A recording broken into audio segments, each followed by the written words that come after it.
Halo Juventini. Juvetal kali ini kita akan sedikit membahas soal pertandingan Torino versus Juventus yang dimenangkan Juventus dengan skor tipis 0-1. Sebelum masuk ke pembahasan, saya ingin mengucapkan terima kasih kepada teman-teman karena telah mengklik video ini dan subscribe channel ini. Yang belum subscribe, khususnya para Juventini, silahkan subscribe dulu agar kalian tidak ketinggalan video-video selanjutnya yang berkaitan dengan Juventus dari channel ini. Kita masuk ke pembahasan di Derby della Mole edisi musim ini. Di pekan ke-10 Serie A atau di Giornata 10 Serie A musim ini mempertemukan Torino versus Juventus atau laga bertajuk Derby della Mole, salah satu derby tertua yang ada di Italia.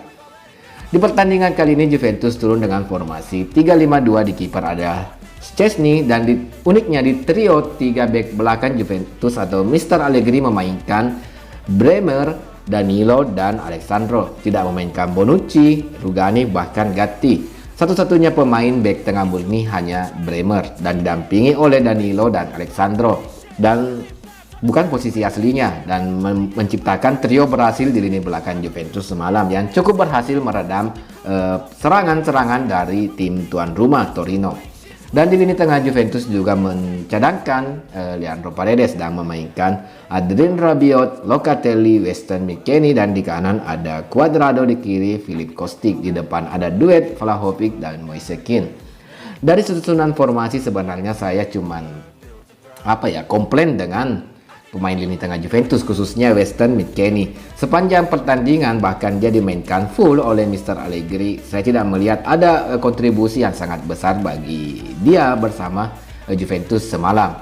Melihat di lini tengah Juventus, serangan Juventus dominan di sisi kiri karena di sisi kiri ada Filip Kostic dan Adrien Rabiot yang bergerak aktif, dan Locatelli menjadi regista yang membantu lini pertahanan Juventus ketika mendapatkan serangan. Dan tugas Weston McKennie di lini tengah Juventus sebagai penyeimbang, tapi gagal menurut saya karena dia tidak mempunyai kontribusi lebih di tim. Dan anehnya Mr. Allegri memainkan dia secara full tim atau 90 menit dan tidak memainkan seperti Fabio Miretti, Fagioli yang harusnya bisa menggantikan Weston McKennie di babak kedua.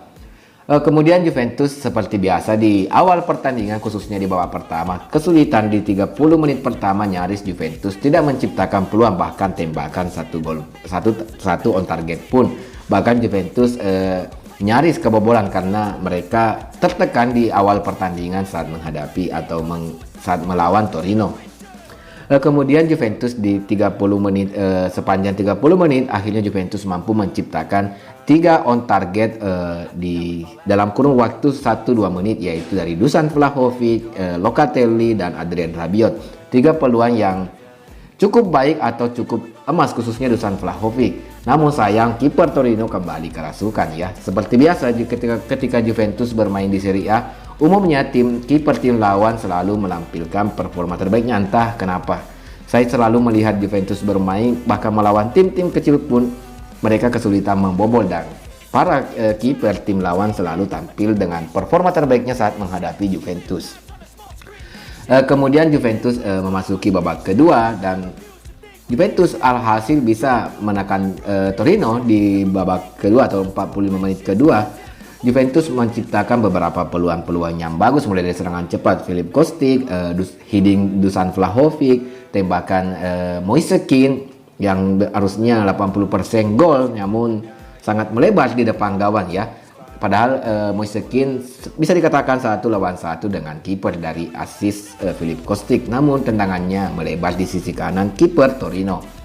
Kemudian ada banyak peluang juga yang diciptakan oleh Adrien Rabiot yang bisa dikatakan satu-satunya gelandang Juventus yang berani melakukan akselerasi atau membawa bola ke area pertahanan Torino, yaitu Adrien Rabiot. Dan Locatelli juga menciptakan beberapa peluang, terutama tendangan volley di babak kedua yang dipantulkan di lapangan nyaris dan ditepis dengan sempurna oleh kiper Torino. Lagi-lagi kiper Torino tampil cukup baik dan akhirnya mampu mencuri gol di babak kedua di menit 73-74 melalui gol Dusan Vlahovic dari tendangan penjuru atau corner kick. Jadi secara tidak langsung Juventus tidak bisa menciptakan gol dari open play dan lagi-lagi dari bola mati, eksekusi, tendangan corner Jadi secara permainan sebenarnya Juventus sudah cukup baik semalam ya, terutama dari segi mentalitas atau grinta. Kalau dari segi permainan Juventus secara perlahan bisa menguasai pertandingan di babak kedua itu cukup baik dari sebelum-sebelumnya. Apalagi Juventus mendapatkan kemenangan perdana mereka di musim ini di laga away ya. Khususnya di laga away, Juventus akhirnya mendapatkan kemenangan pertama di musim ini. Jadi secara permainan Juventus mempunyai peningkatan kualitas, tapi yang paling menonjol yaitu adalah grinta permainan Juventus atau semangat para pemain Juventus. Saya melihat permainan Juventus semalam banyak pemain yang sudah sudah bermain dengan hati atau dengan rasa memiliki Juventus, terutama si Dusan Vlahovic. Dusan Vlahovic berkali-kali mendapatkan peluang, terus memberikan gestur-gestur positif atau gestur pemimpin di lapangan, seperti ketika Muskin gagal menciptakan gol, Dusan Vlahovic memberikan semangat kepada Kean dan memberikan semangat juga kepada Kostic agar tidak menyalahkan rekan setim yang gagal menciptakan gol. Kemudian Dusan Vlahovic mampu menciptakan gol, dan gol yang layak menurut saya untuk Dusan Vlahovic. Secara keseluruhan Dusan Vlahovic menjadi man of the match di tim ini atau di pertandingan Derby della Mole kali ini. Dari posisi klasemen akhirnya Juventus bisa naik ke posisi 7 sementara dan terpaut 4 angka dengan tim Lazio di peringkat ketiga. Jadi secara tidak langsung Juventus untuk finish di 4 besar atau masuk di 4 besar akhir musim ini masih sangat terjaga, dan saya harap permainan Juventus akan terus meningkat dengan rumor yang kembali beredar seperti Federico Chiesa dan Paul Pogba yang akan kembali bermain di akhir Oktober ini saat menghadapi Lecce kalau tidak salah ya. Pertandingan terakhir mereka di bulan Oktober akan menghadapi Lecce, karena di pekan depan Juventus akan menghadapi Empoli dan di tengah pekan akan bertandang ke Portugal versus Benfica. Jadi kesimpulan saya secara pribadi melihat permainan Juventus semalam itu sudah lebih baik dari sebelum-sebelumnya. Semoga ini menjadi awal untuk Juventus kembali bermain secara tim.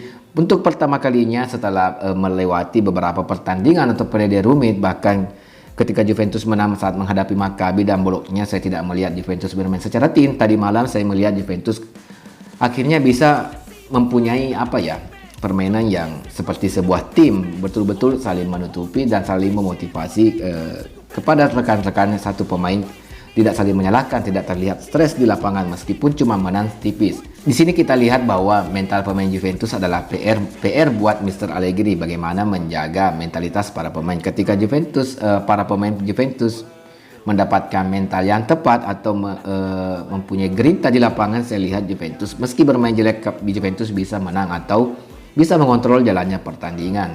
Jadi semoga di pertandingan selanjutnya, mumpung ini ada jeda rest atau istirahat 1 minggu ke depan, karena pekan depan akan menghadapi Empoli dan kemudian Benfica, ini menjadi waktu yang tepat untuk Juventus recovery atau memperbaiki mental fisik mereka dari segi pelatih, manajemen, staff semuanya, dan bahkan pemain bisa mengisi ulang energi mereka di 1 pekan ini. Mungkin seperti itu saja Juvetal kali ini, atau review singkat dari pertandingan Derby della Mole Torino versus Juventus. Lebih kurangnya mohon dimaafkan. Jika kalian punya kritik, saran atau komentar terkait pertandingan Derby della Mole semalam, silakan tulis di kolom komentar. Kita bisa diskusi di sana. Jika kalian suka dengan video seperti ini, silakan like, dan tidak suka silakan dislike. Sampai ketemu di Juvetal selanjutnya. Forza Juve.